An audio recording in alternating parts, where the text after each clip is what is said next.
Hello and welcome to the academy channel. तो आज हम ट्रिग्नोमेट्री के नेक्स्ट पार्ट करेंगे, यानी पार्ट 2 है ये। और इससे पहले पार्ट 1 हमने डाल चुका है वीडियो। यदि आप पार्ट 1 नहीं देखे हैं तो पार्ट 1 पहले देख लें, उसके बाद ही इसको देखें। और इस वीडियो के डिस्क्रिप्शन में भी वो लिंक दिया हुआ है, उसको देखें, उसके बाद ये समझ में आएगा। तो चलिए बात करते हैं नेक्स्ट क्वेश्चन। यानी उस पिछले क्लास में हमने ट्रिग्नोमेट्री रेशियोज़ को बताए थे और उस पर सम बताए थे, प्रॉब्लम बताए थे। और इसमें भी प्रॉब्लम ही करेंगे, जो रेस्ट का प्रॉब्लम बचा है उसको करके ही रहेंगे, करके आगे बढ़ेंगे, पूरा कंप्लीट कर देंगे इसको। तो चलिए बिना समय गंवाए स्टार्ट करते हैं।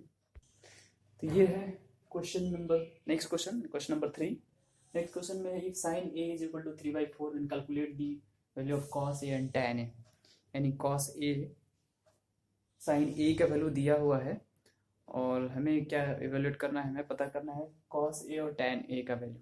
ठीक है, तो जैसे कि पहले बताए हैं, और किसी भी ट्रिग्नोमेट्री रेशियोज निकालने के हमको तीनों साइड की ज़रूरत पड़ता है, ट्रायंगल का, राइट एंगल ट्रायंगल का। ये दो साइड दिया हुआ है कोई, तो थर्ड साइड को निकालना होगा। अब ये दो साइड कौन कौन सा दिया हुआ है देखते हैं आगे। Sine A is equal to 3/4 और साइन ए का रेशियो कितना होता है, p/h। साइन ए का रेशियो p/h होता है, मैंने बता दिया है पहले फार्मूला में। इसका मतलब p is equal to 3 and h is equal to 4। Perpendicular 3 है एंड हाइपोटेनस 4 है और बेस नहीं पता है, तो बेस हमें निकाल लेना है यहाँ से पाइथागोरस थ्योरम को यूज करके। h² is equal to p² plus b²। ये फार्मूला होता है पाइथागोरस थ्योरम। इस पे पुट अप करेंगे और h का वैल्यू जो जिसका नहीं दिया उसका निकलेगा। दो वैल्यू दिया हुआ है, h का वैल्यू दिया हुआ है, h का मीन्स 4 का स्क्वायर, p दिया हुआ है 3 का स्क्वायर प्लस b नहीं दिया है तो b को b ही छोड़ देते हैं। ठीक है, b²। 4 का स्क्वायर 16 इक्वल टू 9, 3 का square 9 and plus b² and then 16 minus 9 equal to b²। so यहाँ पे 16 minus 9 is 7 and b², then b² is equal to what, √7। b² का यानी b का वैल्यू आ गया √7। बेस हमको पता हो गया। अब जब बेस पता हो गया तो हमें जो बोला जा रहा था उसको निकाल लेंगे। किसका वैल्यू निकालना था, कॉस ए का निकालना था। कॉस ए में कितना होता है फार्मूला, b/h होता है। ठीक है, तो b/h यानी b कितना है, b हमने अभी निकाला हुआ है √7, तो यहाँ पे रखेंगे √7। और h कितना है, h क्वेश्चन में ही दिया हुआ था जो कि हाइपोटेनस 4 था, तो ये हो गया इसका। देन tan a का वैल्यू इज इक्वल टू कितना, p/b। p/b, ये सारा फार्मूला ट्रिग्नोमेट्री रेशियोज हमने लिखवा दिया है पार्ट 1 में, वीडियो 1 जो है उसमें आप देख लेंगे इसमें, और सारा कुछ नोट डाउन कर लेंगे, उसके बाद इसको पढ़ने में समझ में आएगा। p/b, p का वैल्यू कितना था, p का वैल्यू 3 है और b का वैल्यू √7 निकाले हुए हैं, तो ये दोनों हमारा आंसर हो गया। यही इवेलुएट करने बोल रहा था। तो जैसा कि पहले बता चुके हैं, क्वेश्चन को पहले खुद से बनाने की कोशिश करें वीडियो पॉज करके, और उसके बाद सॉल्यूशन देखें। सॉल्यूशन समझ में आ जाता है तो ठीक है, वरना फिर रिवर्स करके वीडियो को देखें। ठीक है, चलते हैं नेक्स्ट क्वेश्चन की तरफ। तो ये है हमारा नेक्स्ट क्वेश्चन। नेक्स्ट क्वेश्चन बोल रहा है 15 cot a equal to 8 and find the value of sine A and sec A. तो जैसे पहले था, पहले किए हुए तो उस तरह से यहाँ पे अप्लाई करेंगे। सिंस क्या दिया हुआ है, 15 cot a equal to 8। Okay, then cot a is equal to कितना होगा, 8/15। 15 को हमने इधर ले लाया, मल्टीप्लाई में था, इधर डिवाइड में हो जाएगा। और cot का रेशियो कितना होता है cot का रेशियो जो होता है वो कितना होता है, tan का उल्टा होता है, यानी tan का p/b होता है, तो इसका b/p होगा, यानी b/p हो जाएगा। It means b is equal to 8 and p is equal to 15। क्या नहीं दिया हुआ है, एच, हाइपोटेनस नहीं दिया हुआ है, ठीक है। तो हाइपोटेनस हमने फाइंड करना है पाइथागोरस थ्योरम के हेल्प से, यानी H square B square and plus B square, H square and B square is what 15 square plus B square 8 square, 15 का स्क्वायर 225 होता है, 8 का 64, इन दोनों को प्लस करेंगे तो कितना आएगा 9 8 289, it means H square is equal to 289, तो एच स्क्वायर का वैल्यू 289 है, तो स्क्वायर हटाएंगे तो स्क्वायर रूट निकालना होगा यहाँ से 289, जो कि इसका होता है 17, 289 का स्क्वायर रूट 17 होता है, यानी हमें एच का वैल्यू पता हो गया कितना है 17। अब जिसका वैल्यू बोल रहा है लिखने के लिए लिखेंगे, किसका बोल रहे हैं साइन ए का, therefore sin a equal to कितना होता है formula p by H, p का वैल्यू कितना है, p का वैल्यू 15 है, h का वैल्यू निकाले हुए अभी हम 17 है। उसके बाद और किसका पूछ रहा है सेक a का, तो सेक a का निकालेंगे, ठीक है। सेक a का वैल्यू कितना होता है, कॉस का उल्टा होता है, और कॉस कितना होता है b बाई एच होता है, तो ये कितना होगा h बाई बी होगा, h बाई बी, और h का वैल्यू हमने 17 निकाला हुआ है और b का वैल्यू 8 है, तो ये हो गया, यही दिन हमसे पूछा जा रहा था, यही दोनों फाइंड आउट करना था, तो कंप्लीट हो गया। और फिर से देखिए, वीडियो को पॉज करके देखें, सॉल्व करें, खुद करें, स्क्रीनशॉट लें, नोट डाउन करें कॉपी में, रिवर्स करके वीडियो देखें, समझ में नहीं आता है तो चलते हैं नेक्स्ट क्वेश्चन। तो ये है हमारा नेक्स्ट क्वेश्चन। नेक्स्ट क्वेश्चन में क्या दिया हुआ है, given sec theta is equal to 13/12, calculate the all other trigonometric ratios, यानी जितना भी रेस्ट का ट्रिग्नोमेट्रिक रेशियोज बचा हुआ है उसका वैल्यू फाइंड आउट करना है। तो हमने बताया हुआ ट्रिग्नोमेट्रिक रेशियोज कितना होता है, टोटल 6 होता है, और टोटल 6 में एक का वैल्यू तो यहाँ दिए रखा है sec theta is equal to question में ही, तो रेस्ट का 5 बचा हुआ है, यानी कि 5 का वैल्यू निकालना है। तो चलिए 5 का वैल्यू निकालना है, मतलब हमको थर्ड साइड निकालना होगा, यहाँ 2 साइड दिया हुआ है, क्या दिया हुआ है यहाँ पे, कौन कौन सा side, sec theta is equal to 13/12 दिया है, और ये होता है सेक थीटा 13/12 कॉस थीटा का उल्टा, यानी b बाई एच का उल्टा h बाई बी होगा, इट मीन्स h कितना है 13, b कितना है 12, एंड देन p निकालना है, p नहीं दिया हुआ है, पाइथागोरस थ्योरम अप्लाई करेंगे, h square is equal to p square plus b square, h का वैल्यू कितना होगा 13 square is equal to p square, p नहीं दिया हुआ है, प्लस b स्क्वायर, b दिया हुआ है 12 स्क्वायर, यानी 13 का स्क्वायर होता है 169 equal to p square, plus 12 का स्क्वायर होता है 144, 169 144 इधर का लाइन माइनस होगा इक्वल टू p स्क्वायर, ठीक है।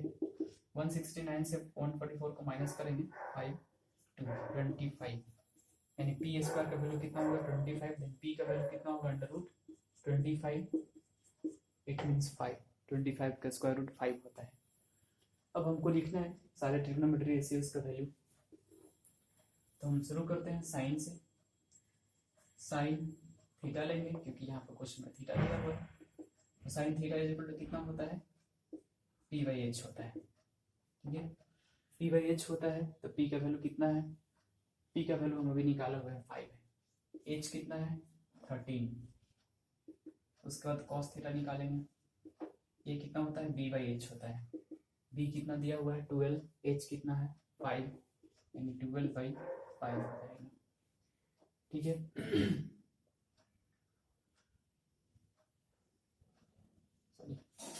h का वैल्यू 13 दिया हुआ है, h का वैल्यू 13 दिया हुआ है, गलती से हमने 5 लिख दिया था मिस्टेक से, यहाँ पे h का वैल्यू 13, उसके बाद है tan थीटा, tan थीटा होता है p बाई बी, तो p बाई बी यानी p कितना है, P5 निकाले हुए हैं, B कितना है, B12 दिया हुआ है, यानी कि tan का वैल्यू 5/12 हो जाएगा। उसके बाद किसका बचा हुआ है, 3 निकल गया, 2 और निकालना है हमको, तो sec थीटा तो दिया हुआ है। नेक्स्ट होगा इसका उल्टा, चलते हैं cot थीटा, यानी टेंजेंट का उल्टा, वो टेंजेंट यानी tan का उल्टा cot थीटा, तो cot थीटा मीन्स इसका उल्टा, तो सिंपल हम लिखते हैं रेसिप्रोकल इसका, मीन्स 5/12 मीन्स 12/5। यदि इसका tan थीटा का वैल्यू 5/12 है तो उसका उल्टा होगा, यानी उसका रेसिप्रोकल होगा 12/5। उसके बाद है सेक थीटा दिया हुआ है कॉसेक थीटा, कॉसेक थीटा होता है साइन का उल्टा, और साइन होता है P/H, इसका होगा H/P, यानी H/P, और इसका वैल्यू भी हम निकाले हुए 5/13, मतलब सिंपल इसका कितना होगा 13/5, साइन का उल्टा। तो ये 5 निकालना था हमें, ये पूछा जा रहा था। All other trigonometric ratios, other मतलब एक छोड़ करके 5, और पांचों का वैल्यू हो गया। अब वीडियो को रिवर्स करके देखें, पॉज करके लिख लें, ठीक है। चलते हैं हम नेक्स्ट क्वेश्चन की तरफ। तो ये है हमारा नेक्स्ट क्वेश्चन। नेक्स्ट क्वेश्चन है क्या, if angle A and angle B are acute angles such that cos A equal to cos B, then so that angle A equal to B, यानी angle A और B जो है acute angle है right angle triangle में, और इस तरह से है कि कुछ रिलेशन बना रहे हैं यहाँ पर, cos A और cos B इक्वल होगा दोनों का वैल्यू। तो हमें क्या शो करना है कि दोनों एंगल इक्वल होगा। तो इसके लिए सबसे पहले हमको डायग्राम बनाना होगा, ठीक है। तो डायग्राम बनाते हैं इस तरह से, राइट एंगल ट्रायंगल बनाएंगे, और यहाँ पे एंगल ए और एंगल बी को एक्यूट एंगल बोला गया है, मतलब राइट एंगल पे हम नहीं रखेंगे इसका वैल्यू, इसका डिनोट नहीं करेंगे राइट एंगल पे, तो ए और बी इधर रख लेते हैं, और इसलिए यहाँ सी होगा, क्योंकि सी का वैल्यू फिक्स हो गया कि राइट एंगल ट्रायंगल पे होगा, क्योंकि ए और बी एक्यूट एंगल्स हैं। हाँ, ये इंटरचेंज कर सकते हैं, ए को यहाँ रख सकते हैं, बी को यहाँ रख सकते हैं, बी को इंटरचेंज करके रख सकते हैं। तो चलते हैं सबसे पहले, अब पता है कि ये एंगल लेंगे तो बेस ये होगा, ये एंगल लेंगे तो बेस ये होगा, ठीक है। तो सबसे पहले यहाँ पे लिखना है क्या, cos A का वैल्यू निकालेंगे, क्योंकि हमारा रिलेशन यहीं से शुरू होता है, cos A और cos B से। तो cos A का वैल्यू लिखेंगे तो cos A मतलब ये एंगल ले रहे हैं, तो बेस कौन होगा, AC होगा। तो cos का वैल्यू कितना होता है, बेस बाई हाइपोटेनस, यानी P/H होता है, बेस बाई हाइपोटेनस। बेस कितना है, AC है, हाइपोटेनस कौन सा होगा, AB। हाइपोटेनस तो फिक्स है कि राइट एंगल के ऑपोजिट वाला होगा, यानी cos A का वैल्यू कितना होगा, AC/AB। उसके बाद यहाँ पे बोला गया था cos B, cos B का यदि बात करें तो B मतलब ये एंगल ले रहा है, तो ये एंगल ले रहा है, तो बेस कौन सा होगा, BC हो जाएगा, और cos का फिर से बेस बाई हाइपोटेनस ही होता है, तो इस बार का बेस जो होगा कौन होगा, BC होगा, और हाइपोटेनस तो वही रहेगा। अब यहाँ पे इन दोनों का वैल्यू जो है वो इक्वल दिया हुआ है, cos A equal to cos B, ये दिया हुआ है, यहाँ पे लिख सकते हैं since cos A equal to cos B, इसका वैल्यू यदि हम यहाँ पुट अप करेंगे तो AC/AB इज इक्वल टू कितना होगा, BC/AB। अब ये AB कट जाएगा, इक्वल के उधर में नीचे नीचे कटता है, ऊपर ऊपर कटता है, AC इक्वल टू कितना हो जाएगा, BC हो जाएगा, यानी हमारा ये साइड और ये साइड इक्वल हो गया। तो ट्रायंगल के प्रॉपर्टी से जानते हैं कि किसी भी ट्रायंगल में दो साइड यदि इक्वल होता है तो वो आइसोसेलेस ट्रायंगल होता है, और आइसोसेलेस ट्रायंगल का वो दोनों साइड जो एंगल बनाता है हाइपोटेनस के साथ, वो दोनों एंगल भी इक्वल होगा। ऑब्वियसली यहाँ पे इस साइड के साथ दोनों एंगल जो बना रहा है ए और बी इक्वल होगा, यानी यहाँ पे लिखेंगे direct angle A equal to angle B, और यहाँ पे रीजन क्या डालेंगे, यहाँ पे इसे करके डाल सकते हैं since equal angles of equal sides,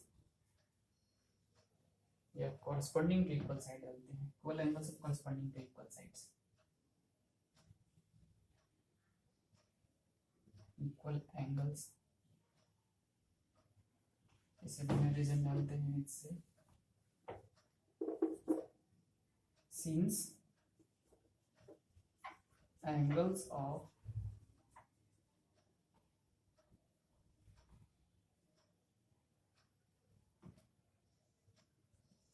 angles of equal sides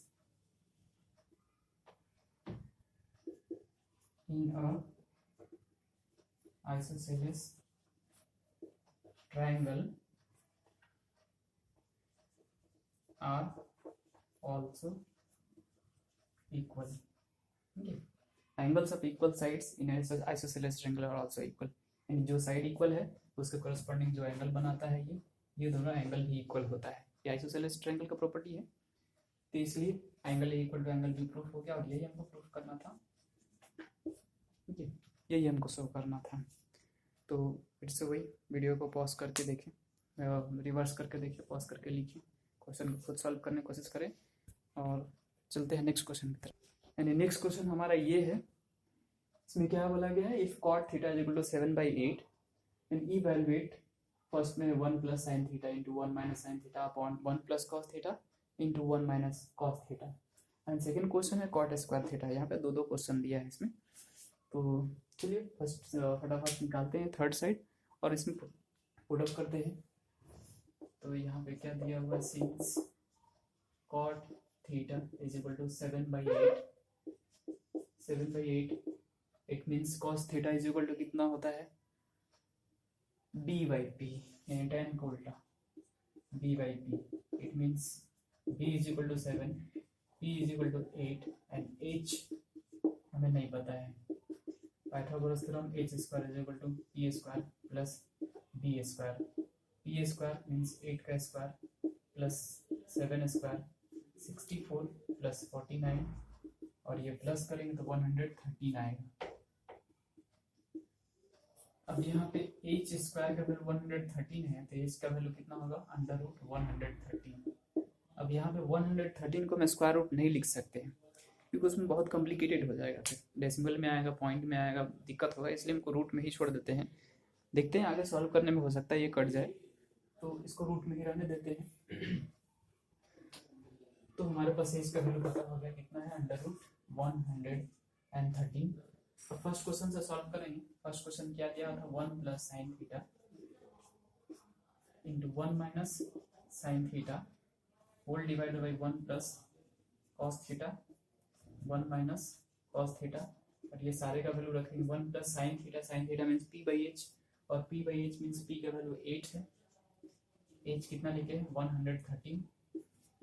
फिर 1 माइनस, इसमें सिर्फ प्लस माइनस का फर्क है, साइन थीटा का फिर से वैल्यू लिखेंगे तो वही आएगा, सिर्फ यहाँ प्लस यहाँ पे माइनस. इसका नेक्स्ट नीचे होगा 1 प्लस कॉस थीटा b/h होता है. b कितना है हमारे पास, 7 है. 7 h तो हमारा वही है 113 और यहाँ भी प्लस माइनस का फर्क है, यानी यहाँ भी वही वैल्यू होगा. ठीक है, अब उसके बाद हमको क्या करना है, यहाँ पे एलसीएम लेना है. तो इन दोनों के एलसीएम में लेंगे तो यहाँ पे 113 ही होगा, √113. तो यहाँ पे कितना हो जाएगा, 113 प्लस 8. उसके बाद यहाँ पे कितना होगा, √136 माइनस का फर्क रहेगा, 113 minus 8 divided by √113 whole divided by, इसका करेंगे डिनोमिनेटर का, तो डिनोमिनेटर में यहाँ पे 113 प्लस 7 होल डिवाइडेड बाई √113 और यहाँ भी सिर्फ प्लस माइनस का फर्क है, 113 माइनस 7 होल डिवाइडेड बाई 113. तो यहाँ से 113 ये कैंसिल हो जाएगा, ये कैंसिल हो जाएगा. तो क्या बच गया अपने पास, यहाँ पे बच गया 113 plus 8 √113 plus 8 and √113 minus 8 whole divided by 113 plus 7 and then here is √113 minus 7. ये बच गया. अब एक फार्मूला हम पढ़ते आ रहे हैं आप बहुत पहले से, a plus B into a minus B का जो फार्मूला होता है, a square minus B square होता है. यहाँ पे उसी फार्मूला की यूज़ करना है. यहाँ पे a प्लस बी और a माइनस बी दिख रहा है, यहाँ पे भी a प्लस बी और a माइनस बी दिख रहा है. यहाँ पे a की जगह 113 रूट में है और माइनस यानी 8 जो है बी के जगह, यहाँ पे बी के जगह सिर्फ 7 चेंज हुआ, बाकी ए के जगह वही वैल्यू। तो इन दोनों को यहाँ पे हम यदि सॉल्व करेंगे तो ये होगा इंडिविजुअली स्क्वायर हो जाता है, ए स्क्वायर मतलब अंडर रूट 113 का स्क्वायर हो जाएगा और माइनस में 8 का भी स्क्वायर हो जाएगा, डिनोमिनेटर में 113 का होल स्क्वायर माइनस 7 स्क्वायर। तो रूट को स्क्वायर करते हैं तो रूट हट जाता है, तो 113 माइनस 64 हो जाएगा 8 का स्क्वायर, और यहाँ पे 113 माइनस 7 का स्क्वायर 49। अब यहाँ पे थोड़ा सा कॉमन सेंस यूज कर सकते हैं आप, क्या कि 64 प्लस 49 की थे तो 113 आया था। जब हम 113 से 64 को माइनस कर दे रहे हैं तो क्या बचेगा हमारे पास 49। तो यहाँ पे कितना होगा 49। आई थिंक दिख नहीं रहा है ना, तो इसको हम यहाँ नहीं लिखते हैं और कहीं लिखते हैं, इतना तो दिख रहा है ना, यस इतना दिख रहा है। तो हमें क्या लिखना है, 113 से 64 को माइनस करेंगे तो 49 बचेगा, यानी 49 डिवाइडेड बाई 113 से 49 माइनस करेंगे तो 64 बचेगा, 64। ठीक है, तो यानी कि हमारा फर्स्ट का वैल्यू से आगे वो कितना आ गया 49/64, यानी यहाँ पे हम इसका वैल्यू लिख सकते हैं plus 1 plus sine theta into 1 minus sine theta whole divided by 1 plus cos theta into 1 minus cos theta. ये हो गया इसका वैल्यू, और यही हमसे पूछा गया था कि इसका वैल्यू इवेलुएट करना था। तो फर्स्ट का क्वेश्चन का जो था सॉल्यूशन वो पता हो गया। उसके बाद सेकंड में क्या बोला है, कॉट स्क्वायर थीटा का, इसको ये फार्मूला था, ये आप हटा सकते हैं यहाँ से, रफ में लिख लीजिएगा कहीं। तो हम सेकंड का सॉल्यूशन यही लिख देते हैं क्योंकि इसका सॉल्यूशन छोटा होगा, ज़्यादा बड़ा नहीं होगा।